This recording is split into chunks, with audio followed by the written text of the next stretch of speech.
Well, today we're checking in with past guests to see if any of my advice hit home. Now, you'll definitely remember my next guest, Rick, from Love Smart Island.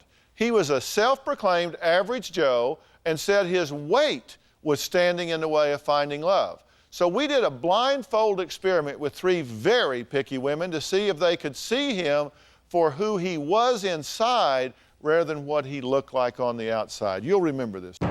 My weight is definitely the biggest obstacle when it comes to dating. If a beautiful woman does talk to me, I always wonder what her agenda is.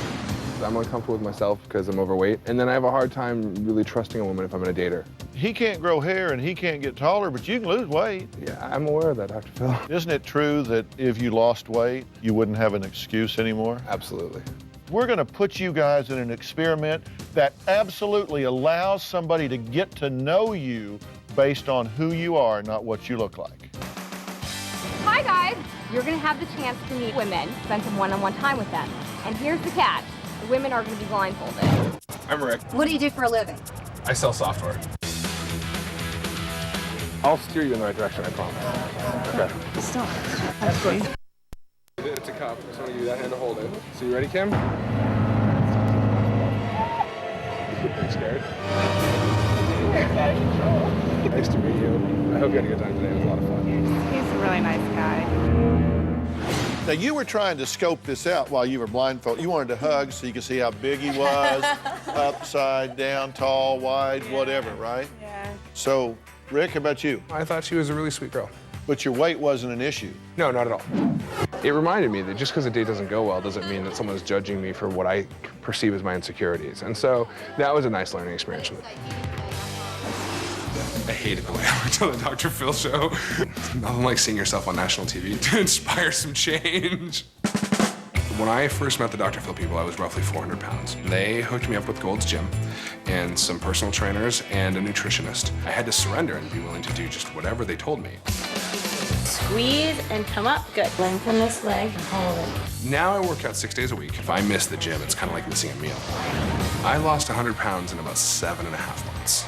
This is actually the t-shirt I used to work out in the first week. To put some perspective on where I was at. When I look at myself in the mirror now, I'm happy with what I see. This February will be the 1-year anniversary of starting the Weight Loss Challenge, and I plan on hiking Kilimanjaro in Africa. I absolutely see myself as a work in progress. Dr. Phil said someone couldn't get taller and someone couldn't grow hair, but I could lose weight. And that my real fear was that if I lost the weight, what would be my excuse for not wanting to be in a relationship then? And of all the things he said to me, that's kind of resonated the most. Dr. Phil, I'd like to thank you for helping me get healthy. I feel strong and I feel great about the way I look now. But I have to wonder, why am I still choosing to be single? Well, I told you today was all about surprises, and Rick has made some big changes in his life since we saw him last. He's lost over 100 pounds just for a beginning. Come on out, Rick.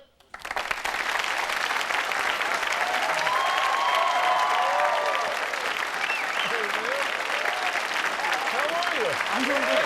Have a seat. Well, there's a lot less of you than when I saw you last time. That's true. So, how you feel overall? Oh, I feel great. Your whole demeanor has changed. I think that's true. Sometimes the body image will change and the self-image will lag behind that, Right. particularly in terms of women. How you doing on that front? I feel like I've made a lot of progress, but I'm still scared.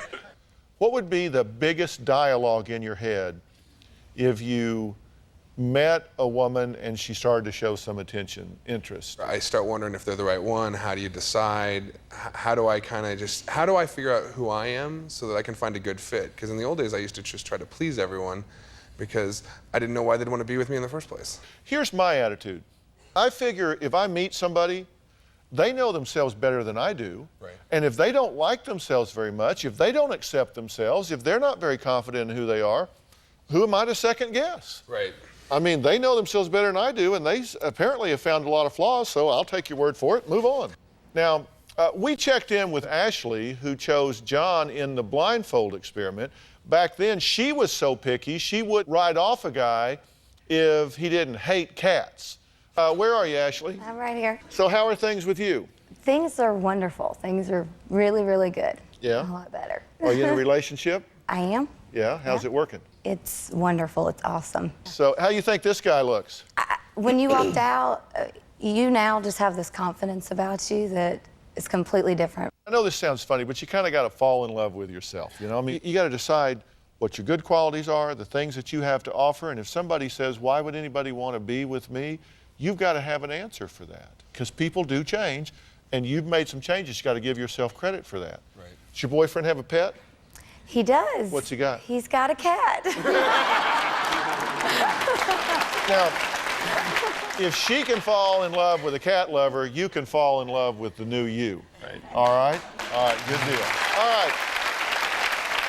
My next story is a family of 6 that was living in an RV just 2 months ago.